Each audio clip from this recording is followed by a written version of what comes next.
Welcome to What's Brewing in Admissions, a roundtable podcast answering all your questions. It's everything you need to know about college. 3, 2, 1. Welcome everyone to our second episode of What's Brewing in Admissions. We're excited about this podcast. We had a lot of fun last time. We hope we were entertaining. We do try to do that as we move around. We love that you've joined us, and we hope that this is going to be helpful to you. We do hope we bring a little bit of sunshine to your day. Not so sunshiny here today. Pretty windy and cold, and but we're not your weather people, so we'll move on. I am Rebecca Harrison. I'm the director of admissions, and these guys here, tell them your names. I'm Kaleb. I'm Dewayne, Coach Tal. So we all work together, and we all work in admissions. And one of the things we do in admissions, the major thing we do is applications. We process applications. One of the things we know that we recognize is that we know application, admissions lingo, terminology, whatever you want to call it, jargon. And sometimes that can be intimidating to maybe first-time freshmen and also first-time parents, college parents, their first time go around. So as we go around and we visit, we always are asked, these questions. And so we're thinking, this would be really a good way to get it out to people that they could watch in their own home. I don't know if you're like me. When I don't know something, I like to YouTube it or, podcast and see if I can learn something on my own so I'll know the right questions to ask. So we're just hoping this can be helpful to you no matter if you're looking to apply at Heritage or if you are looking to apply at another Christian college. One of the things that we're going to just jump right off into is we're going to talk about the application process and what that means. So I'm going to let Kaleb start talking about an application, like why in the world do you have to do an application to start school? So the application is probably single-handedly the most important part of the admissions process. For all intents and purposes, it is probably the first thing you're gonna do whenever you decide, hey, I want to go to college. One of the first things you're going to do is fill out an application. The only other step before that would be to request information from that institution. But then right after that, once you're interested, you're going to fill out an application. The application is important for a number of reasons. From our side of things, it tells us a little bit about who you are. It gives us a list of some of the accomplishments that you've made in your life this far. For first-time full-time freshmen, you don't have many accomplishments, but for the ones that you do have, we get to learn a little bit about you and your journey to where you're at this point in your life. So it is it's very, very important to us specifically because it gives us a glimpse at who you are, who it is that we're working with, which is very, very important as we are trying to develop that relationship with you, because we do try to be personable people. I think I don't want to toot our horns or anything, but I think that we do a really good job with relationships, and I think that kind of sets us apart. Like people. Yeah.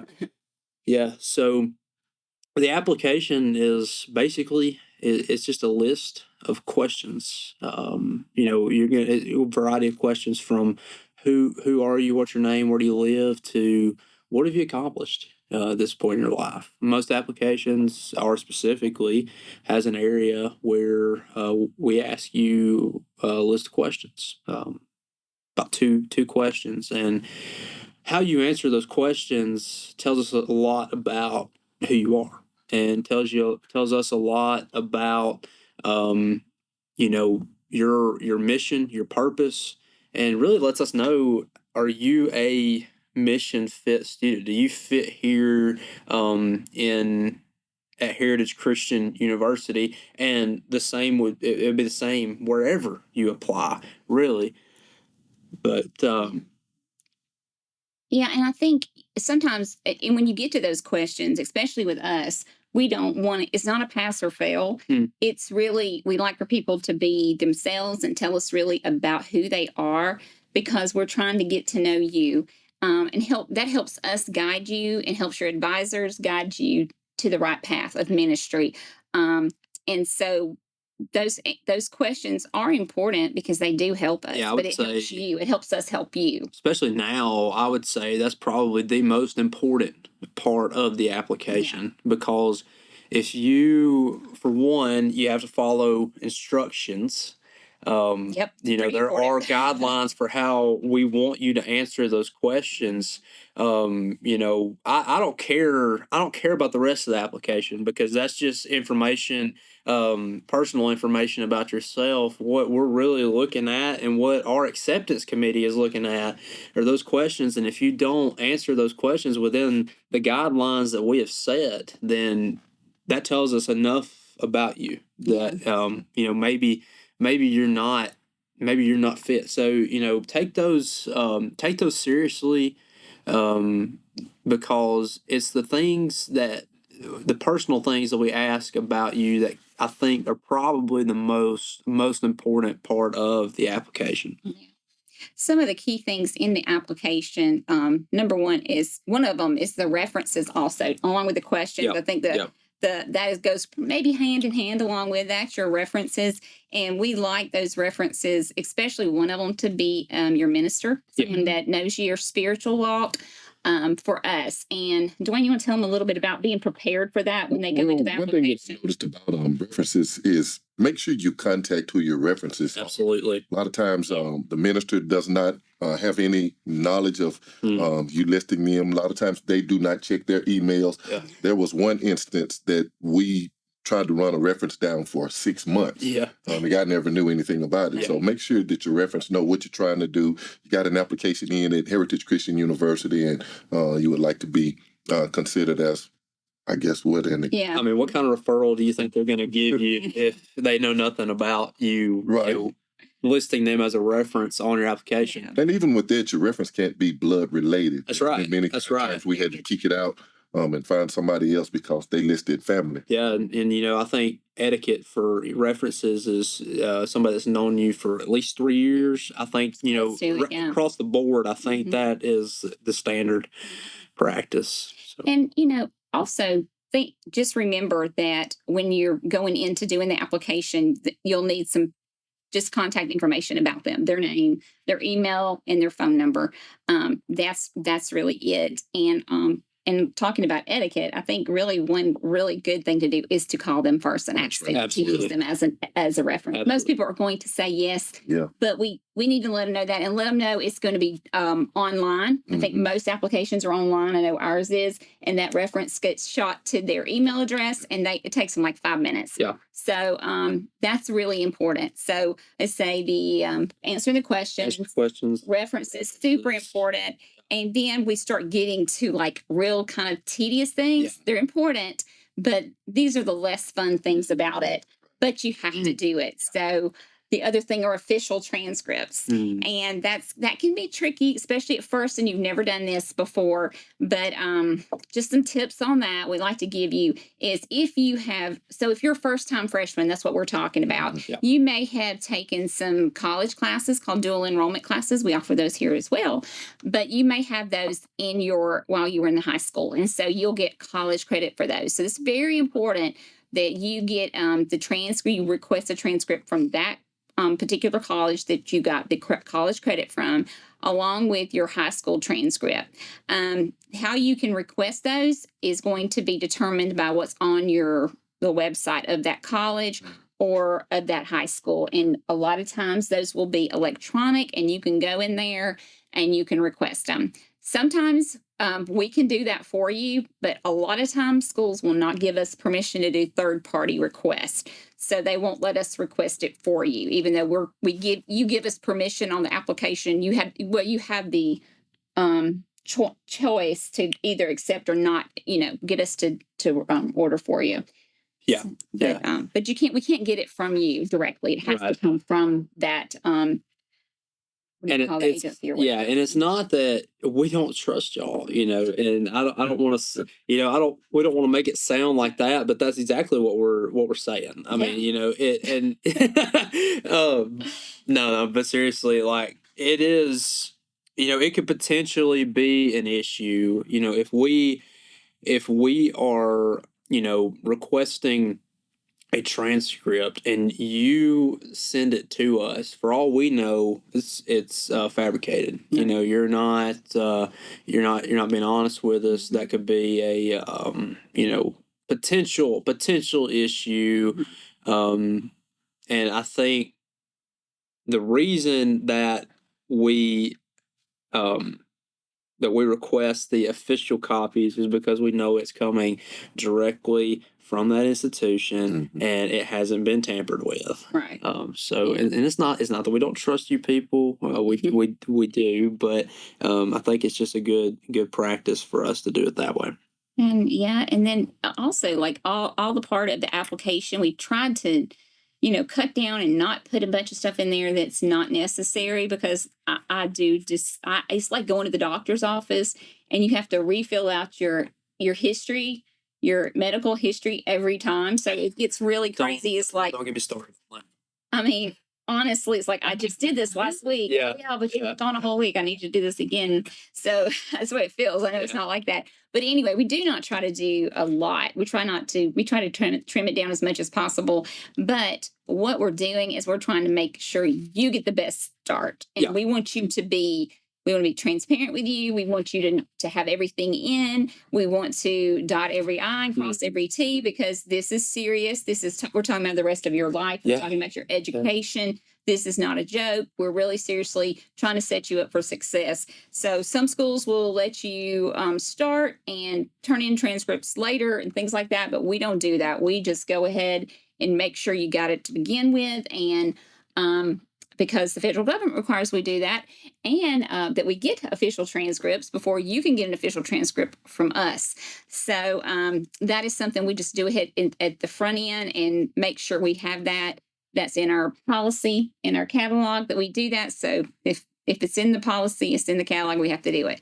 So accreditation is extremely important to us. We take that very seriously, and we get checked on that. Yeah, and I think we'll go in more in depth into that in a later episode, because that is a very extremely important part of choosing where you go to college. Yeah.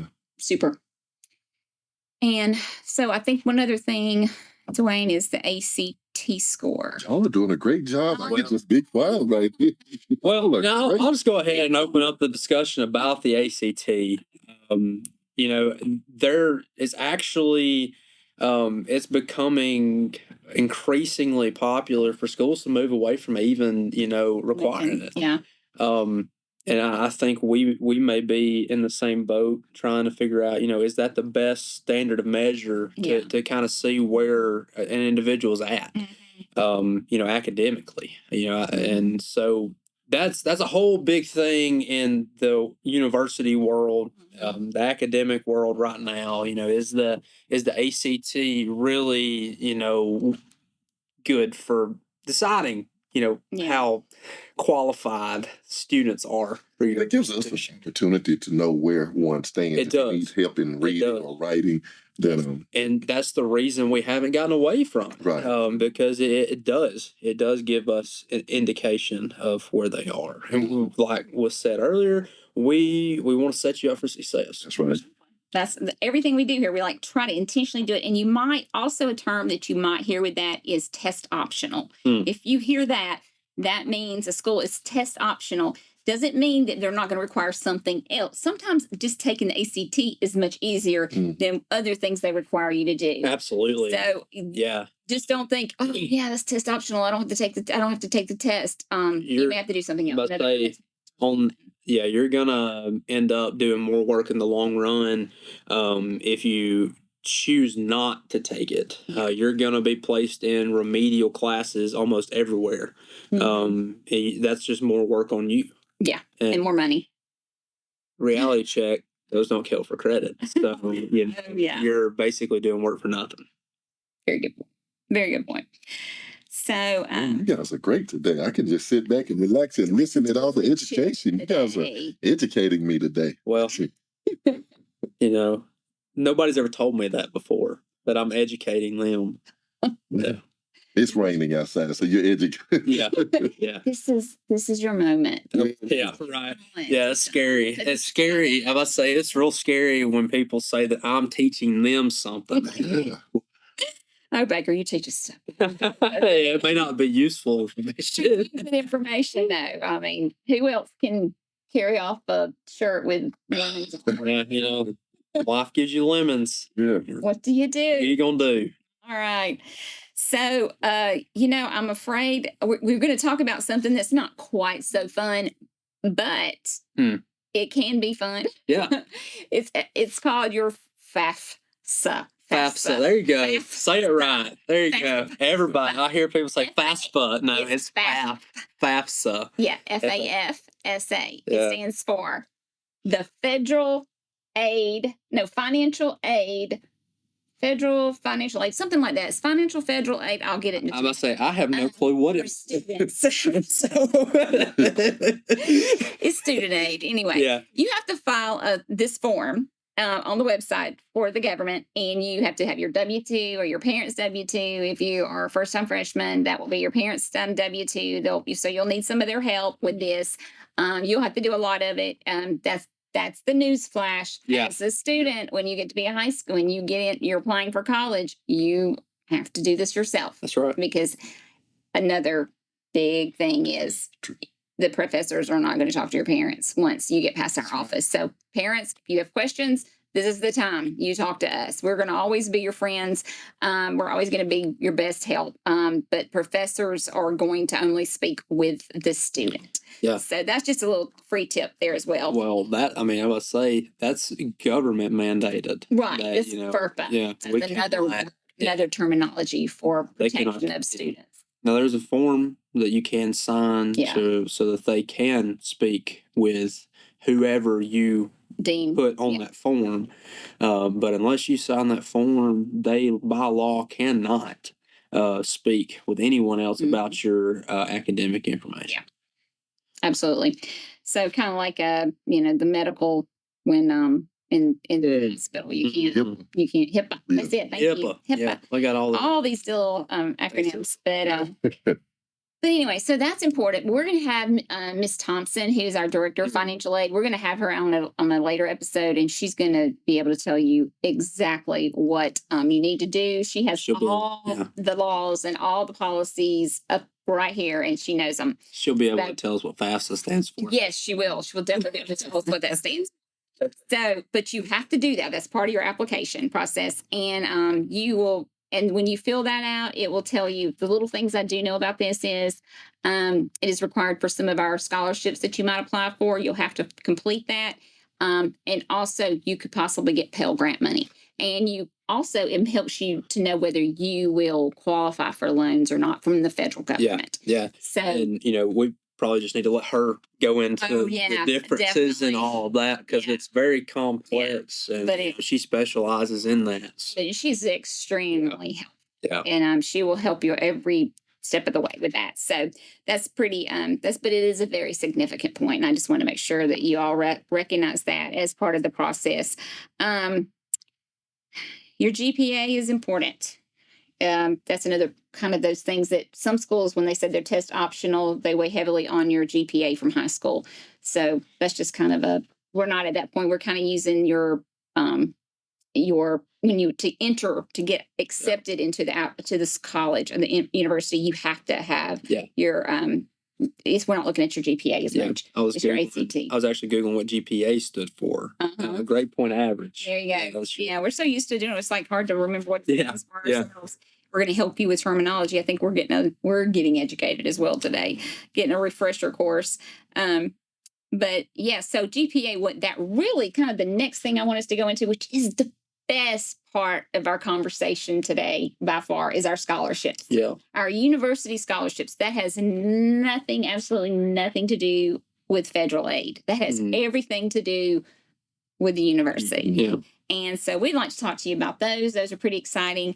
GPA does matter with those to maintain those. It doesn't help you get those. It helps you keep those. That's right. So That's right. it's super Keep important. that GPA up. Yeah. So I'm going to drink some coffee and I'm going to let those guys take over scholarships and kind of talk about those some. Yeah. So, we've got a variety of different scholarships. And if you have been in the audience anywhere that Dewayne, Rebecca, or myself have been, you've heard our spill.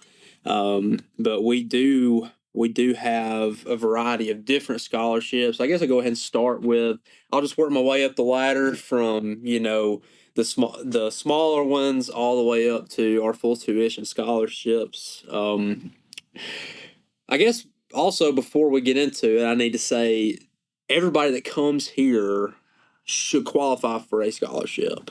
Yes. We give everybody a scholarship. That's part of our vision as a university, is to make sure that everyone is able to afford this quality education that we have to offer.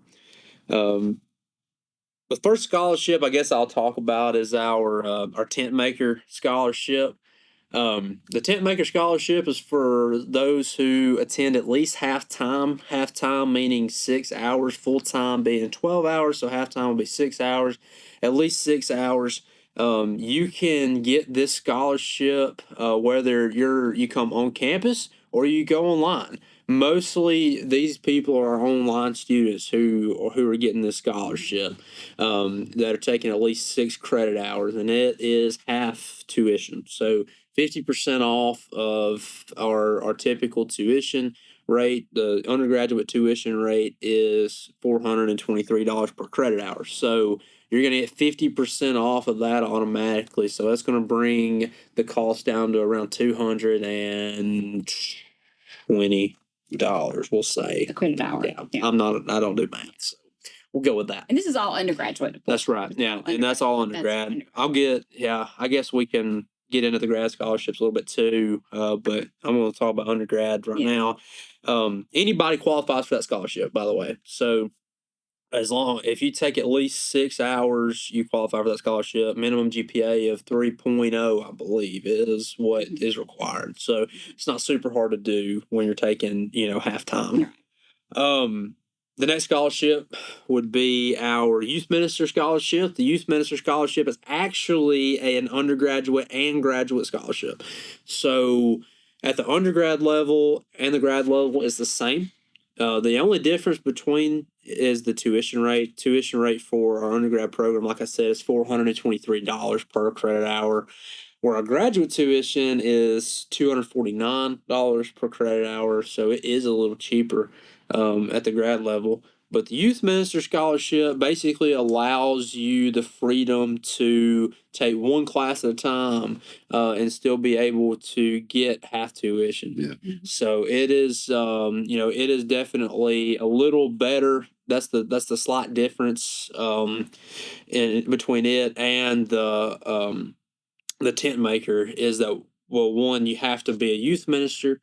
We do require a letter from your eldership stating that you are the youth minister of that congregation. I hesitate to say employed by that congregation, but so if your elders declare you as their youth minister, then you just get them to send us a letter and we can award you that scholarship. And it's also got a minimum GPA of 3.8 or 3.0, not 3.8, because that would be ridiculously high. But 3.0. Yeah, it would be. Some people can do it though. Yeah, definitely. But one of the things I think as you're describing this, and I'm thinking about it, it always I love about everything we do here. We think about the student, and these are designed especially for ministry students, right? Because that we know what it's like. These guys know. We who are involved in ministry know what it's like to do a ministry job. So we know full-time youth minister, you may only be able to take one class at a time. Absolutely. It just may be like if you're a youth minister, there is so much you have to do in a day's time. Yeah. You pretty much are the catch-all for everything. That's right. So Yeah. we get that. And so you'll see some of that in the different scholarships. You might see that shining through, and that's on purpose. That's right. That we do that. And then I think those are our only two, like half tuition. The other two are our full tuition scholarships, right? Yeah. And I'll go ahead and talk about the legacy scholarship. This is probably the best, one of the better scholarships that we've got. Mm-hmm. It's full tuition. So it's also the scholarship that I myself was on when I came through the program, and its requirements are a little more extensive. You do have to live on campus or attend classes on campus. So either live on campus or commute to campus. You just have to be a traditional on-campus student to qualify for this scholarship first and foremost. The second requirement would be you have to be a full-time enrolled student. So if you're going to qualify for the scholarship, you have to take at least 12 hours per semester. Yeah. So as you can see, it is a little more extensive of requirements. The GPA, the required GPA is a little lower. I think it's at what, 2.5? Yes. Is that right? 2.5 GPA. So that kind of allows you a little bit of wiggle room. You don't have to have absolutely perfectly flawless grades to maintain the scholarship. Let's be real. First time freshman. Yeah. It's a learning curve. It is. It is a learning curve, especially to live on campus. It's a lot at first. It is. It is a lot, parents. So don't jump in here and think you're going to take 18 hours per semester. Because 2.5, you can do it, no doubt. There's no problem. If you can follow the guidelines of our application and be accepted, you have the qualifications to do it. But it is challenging. Well, and I think it's culture shock to you because there's so many things happening to you at that point in your life. You for the first time in your life, if you're on campus, you have the freedom to do whatever in the world you want to do. Yeah. I still remember when I had that reality check. It wasn't too long into, I guess it's probably my first week living on campus. I was thinking about, man, I want to go into town and get something to eat, go grocery shopping. And I was like, I need to tell somebody. But then I was like, who do I tell? Because I was say I don't have anybody. I don't have to answer to my parents anymore. So I'm out here on my own making my own decisions, which was a weird feeling. But you have that freedom now to do your own thing, and you don't have your parents there telling you, "Hey, stay on top of your assignments." And part of going to college is you're responsible for your assignments. Yeah, that's true. I was thinking about this earlier. The difference between high school and college is in high school you get a little bit of a lecture. They let you work on your homework during class. Now, when you start going to college, it's straight lecture for 3 hours. And then guess what? When you get done with that lecture, you still got about 9 hours of work to do outside of class. No doubt. No kidding. To maintain, that class. And so it is a little bit of culture shock. You have to figure out how to manage your time, manage your workload. And so there's a lot of opportunity to play around and have fun, but you got to make sure that you're disciplined enough to get your work done and get your assignments turned in on time, because we see it all the time. Guys come in here and they don't discipline themselves. That's true. And they get off on the wrong foot, and at the end of the semester your boss is locking you in your office because you haven't submitted your final paper. Listen, would do that. No, I don't know who that would have been. No. But yeah. Fun times. Yeah, fun times. But yeah, that's the legacy. That's a little bit about the legacy scholarship.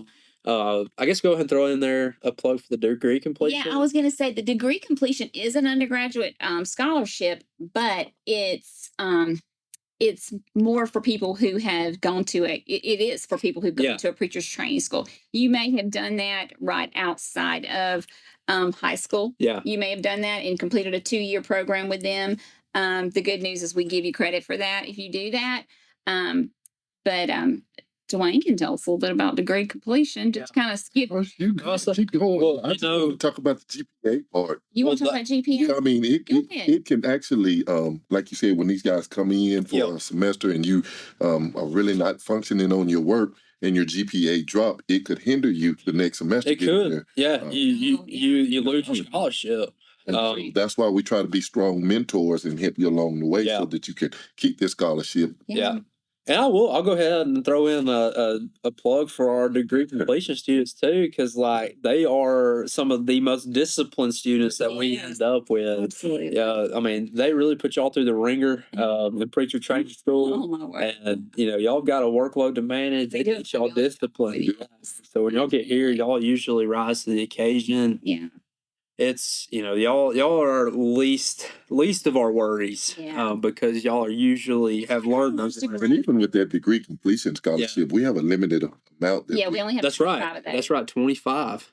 So if you're coming from a preacher school of training, you need to put your application in ASAP right now. Right. Yeah, we'll provide a link over here for you to click on. It doesn't matter if you're 55 or whatever, and you graduated from one of those schools years ago. We still honor that. We do. We talk to people. A lot of those schools we're 56 years old, our institution, but some of those schools are older than us. I know Bear Valley's older than us. Yeah. So I know that we have high regards for those schools, and so we love those students. Yeah. But that is a full tuition scholarship. It is like, I would say, the best thing we offer. Yeah, it is. It truly is, because it's the least restrictive. Yeah. And you get full tuition and you were online. Yeah. And you can do part-time or full-time. And that's the difference. Whereas legacy, you have to be on campus. That's right. But the degree completion, you can do it online. And every time I give a spill on that, it's like I present that as the best scholarship that we have, because not only is it full tuition, you're able to do it from the comfort of your office, wherever you're a minister at, or do it from the comfort of your home. You don't have to come to campus to do it. And what I think that does go back again, like these were designed with the particular student in mind, because we know preacher training school students, we don't have to worry about the fact they can take a full load from home, online, whatever. When you're first-time freshman, doesn't mean you can't, but it does help because of all the shock of everything being first responsibility. So that's kind of designed for your success. It's not set up to not give you as much, financial help, because actually, if you want to come here and you want to be a ministry student, money will not be a problem. I must say, at the end of the day, we It's not. We're not going to let money, hinder you from being able to do this. We tell people that all the time. Yeah. And, we mean it. You got to want it and you got to try for it. That's right. And that's, I think that's just fair. This is God's money. We are 80% donor funded, and that's what they're giving it for the saving of souls. So it really is a tremendous responsibility for us to take on too, because I think that we will be held accountable for how we spend this money, because people are giving to us in generosity, because they believe in the mission, and so we've got to make sure that we stick to that as servants, not only of the school but of God. So, absolutely.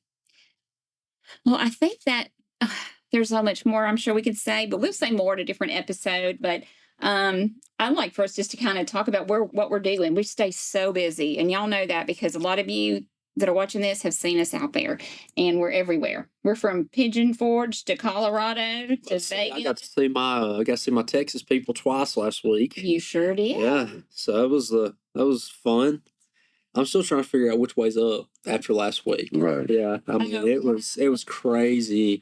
And you were gone for like 2 weeks, right? Dewayne, I didn't even know if he was still working with him. He was gone for 3 weeks. And with lads to leaders and getting ready to go to the Siebes lectureship.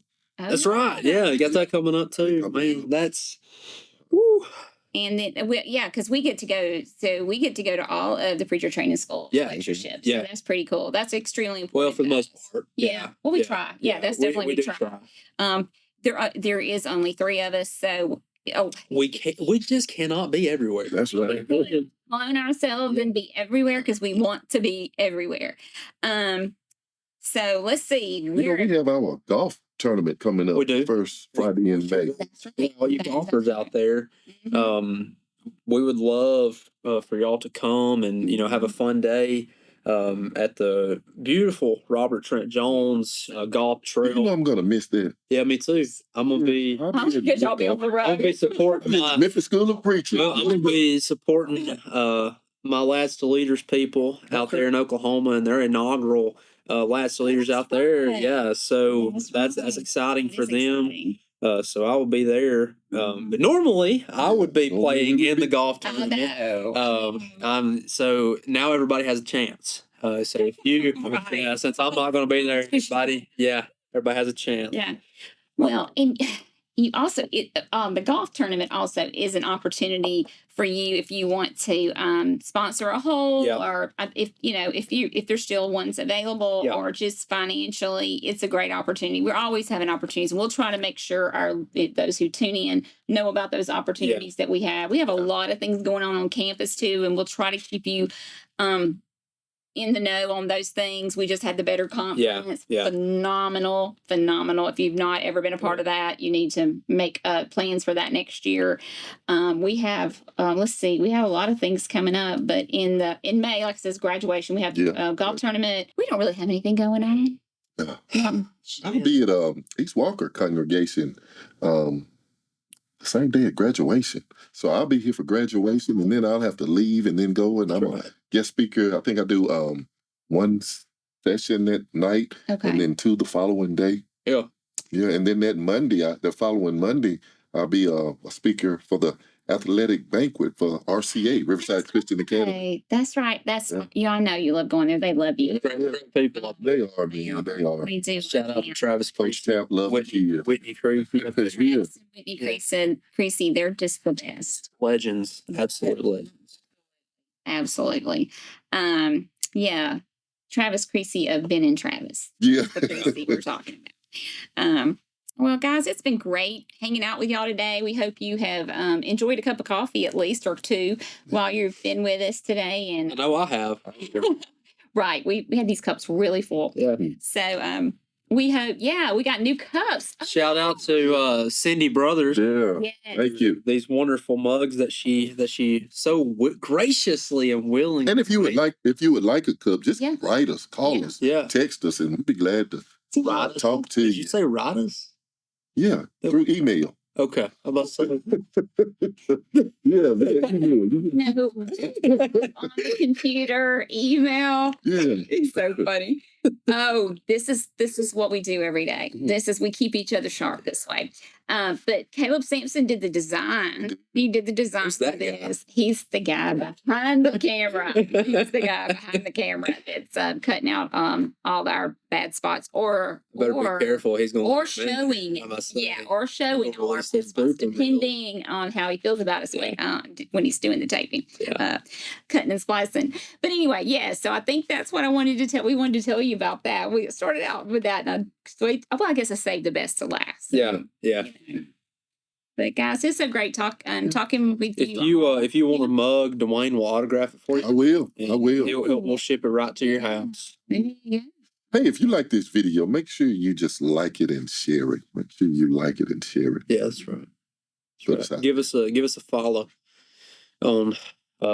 I guess we're gonna be on Apple Podcasts, Spotify, and Google Podcasts is gone now. So and last but not least, at the bottom of the screen is a telephone number to the admissions office. If you have any questions, by all means, feel free to give us a call, and we'll be glad to get you an answer to your question. That's right. Or go to our website and inquire. That's way. Yeah. I'll just call us. Plenty of ways to get in touch with us. I'd rather talk to them. That's right. We do like to talk. I know they're shocked. Yeah. That we like. Yeah. See y'all next time. Bye. Peace. Thanks for joining us for this week's podcast. For more information, go to hcu.edu and remember to like, comment, share, and subscribe.